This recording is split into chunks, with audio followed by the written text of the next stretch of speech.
First of all, I would like to introduce you guys to the background of Yahoo company. As we know, Yahoo are founded by Jerry Yang and David Filo, who are graduate students from Stanford University in California.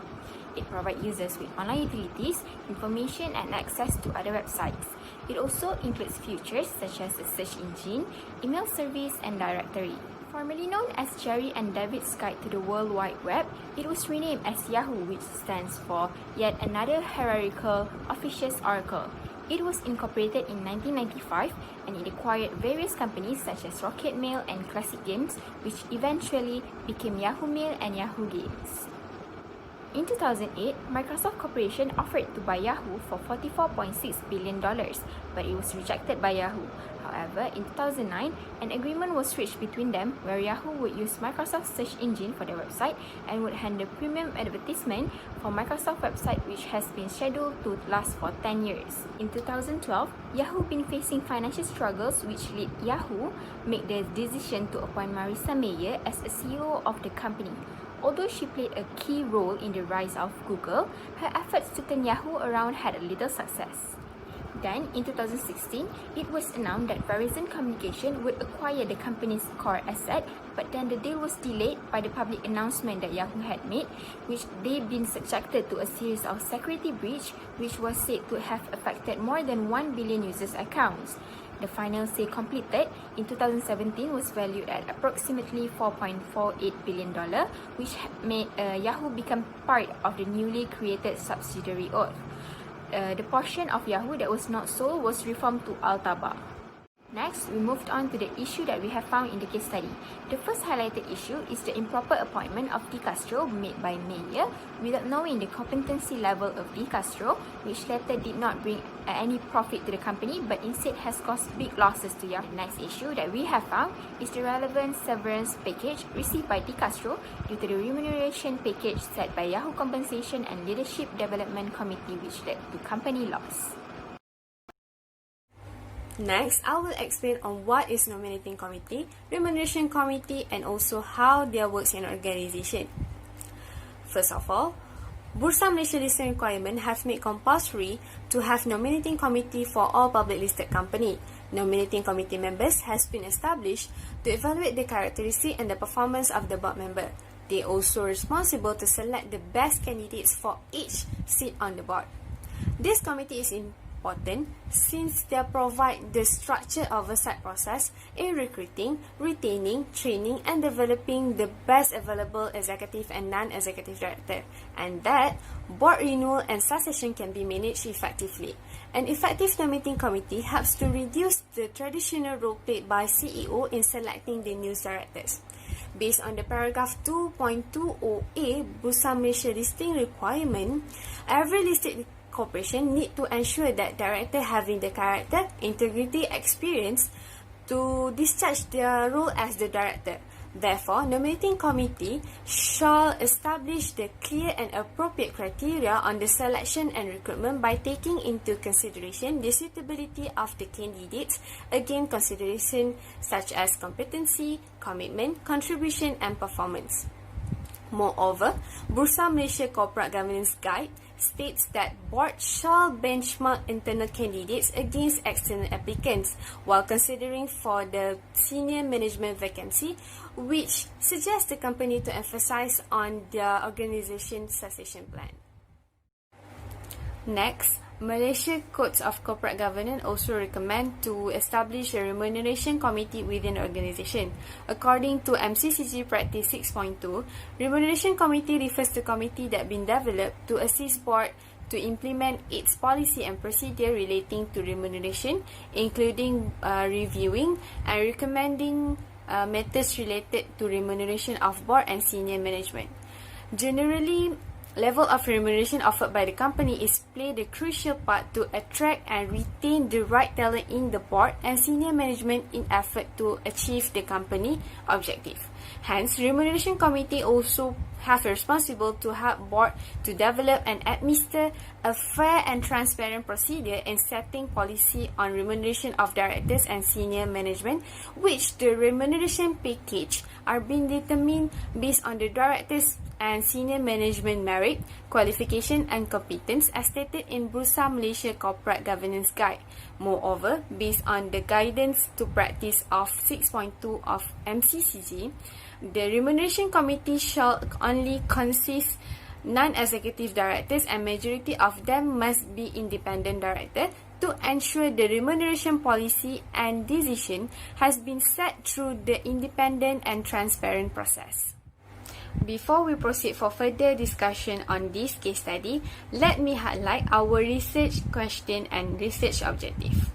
Our first research question is, does nominating committee perform their responsibility adequately in assessing the qualification of senior management position? Second, what is the role of remuneration committee in identifying the best remuneration structure for directors and the senior management? Our first research objective is to identify the responsibilities of nominating committee and framework used to examine the effectiveness of the board and their competency. Our second research objective is to discuss the role of remuneration committee in ensuring the effective remuneration structure. I think that's all for me. I will pass to the next presenter. The first issue that come up from this case study is the nominating committee in assessing the competency of candidates before filling in any vacancy.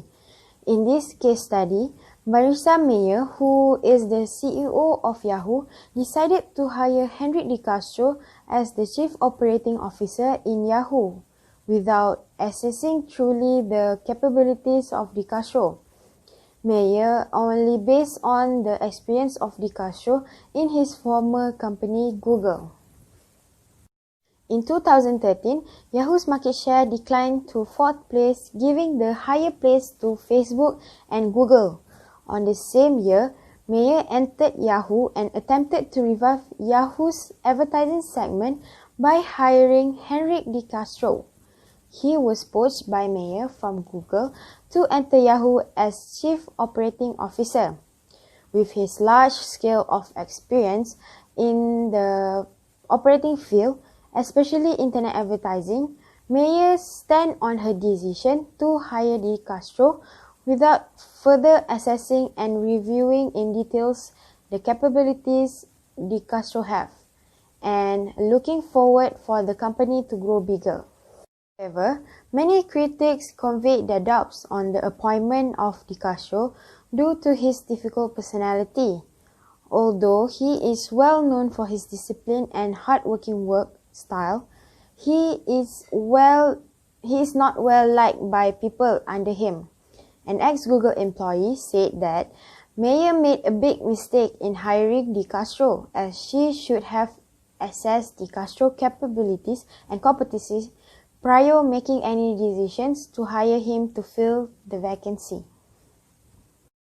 Based on the guideline by Bursa Malaysia, in considering a senior management vacancy, the board should benchmark internal candidates against external applications, meaning to say, a succession plan needs to be considered as a process in recruiting employees, which include developing recruitment strategy, identifying critical aspects of a position and its competencies. By identifying the gaps of the current employees' competency level, the committee are able to identify who is more suitable to take the position.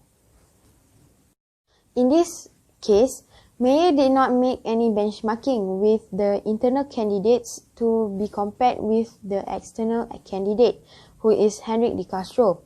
She bluntly assumed that De Castro was suitable to fill in the position just because he has a wide range of knowledge in the advertising field that can help Yahoo to increase back their market share in the advertising industry. fall of 2013, Mayer fired DiCastro for failing to meet Mayer's ad sales goal.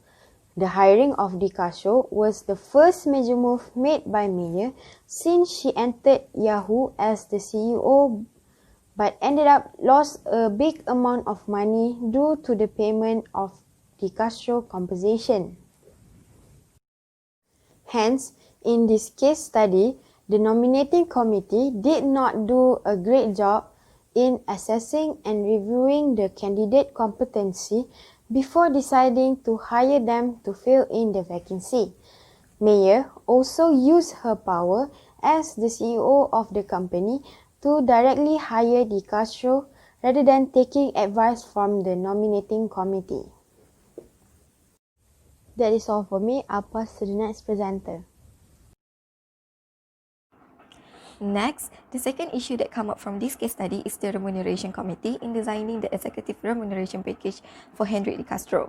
In this case study, Yahoo made its offer to DiCastro to serve as the company's COO, and his compensation package was developed by Yahoo's Compensation and Leadership Development Committee, CDLC, based on the guidelines of the CDLC's charter.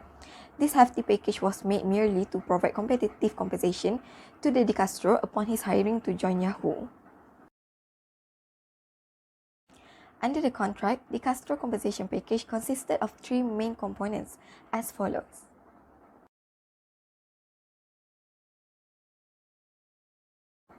Later on, after 15 months as Yahoo COO, DiCastro was dismissed by Mayer herself, and DiCastro received a substantial severance package upon his termination despite his failure to bring the advertising growth required to boost Yahoo's revenue.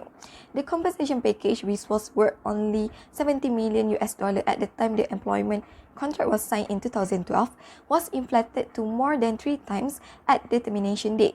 This is due to the compensation was structured in a way such that its value would rely primarily on the company's performance and how well its stock performed.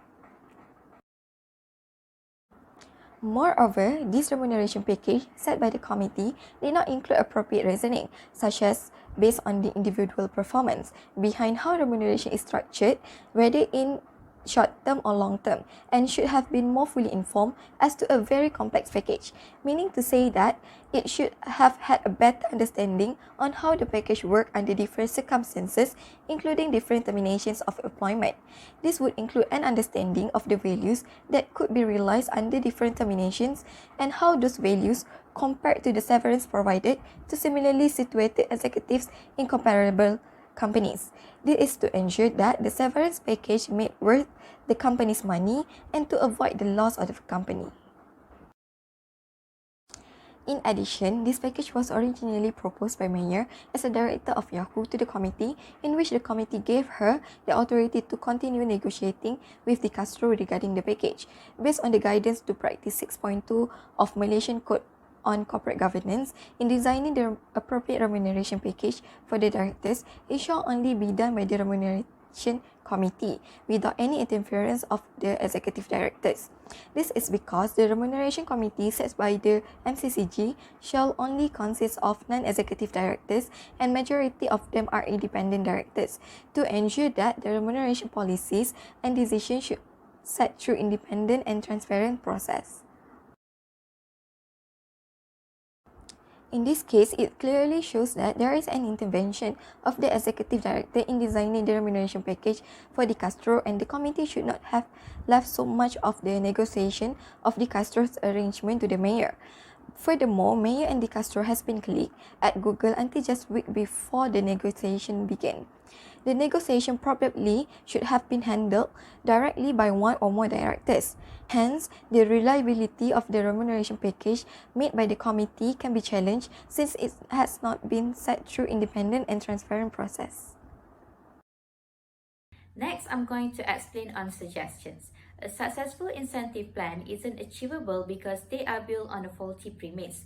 Company leaders usually create them believing they can be used to impact their employee behavior. But on the other hand, when their plan doesn't prompt the anticipated change, those leaders claim it as didn't work and become frustrated. Thus, according to the case study of Yahoo Company, we have come up with several suggestions that a company would do to overcome those issues.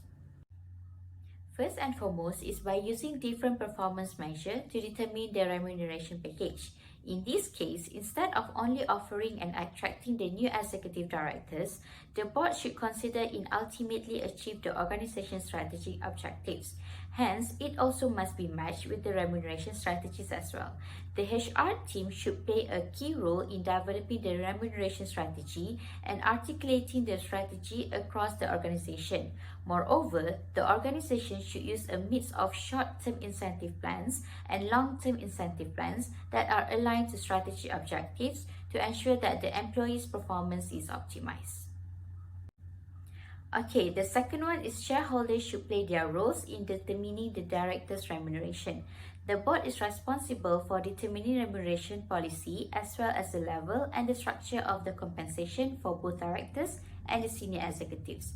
It is becoming more important for boards to have a clear and transparent remuneration process due to heavy scrutiny from shareholders and the media. Moreover, it is actually to protect the shareholders and the potential investors as well. Trust and fairness are important elements that must be assisted in the issue of directors' remuneration. Besides, the board of directors should also not approve their own remuneration. This is because the level and the composition of remuneration should be appropriate and high enough to keep qualified directors, but they should not be overpaid. And last but not least is by appointing the employees as nominating committee. We believe that the effectiveness of the boards could be greatly improved by having the employee representatives sit on the nominating committee rather than on the board itself. In fact, the contribution of the employee representatives on board is usually marginal. This is because the management and the directors elected by the shareholders usually have met before the board meetings to settle the key agenda items. Furthermore, by doing that, the employees can choose and identify the capabilities of their directors, hence they will know how to manage and work under that management. They can be acquainted with the person he works under. This is crucial as when a board works well, it will reflect in the company's success and the reputation as well. So in a nutshell, the issues that happen in Yahoo company have shown the CEO and the management does not applying the important role to achieve their goals as well as be a successful company. They need to be engaged and proactive among them so that it may form a path for board efficiency and effectiveness, which leads to a quality board that has necessary skills and the experience to meet the company's mission as well as satisfy all the shareholders and the stakeholders. That's all from us. Thank you.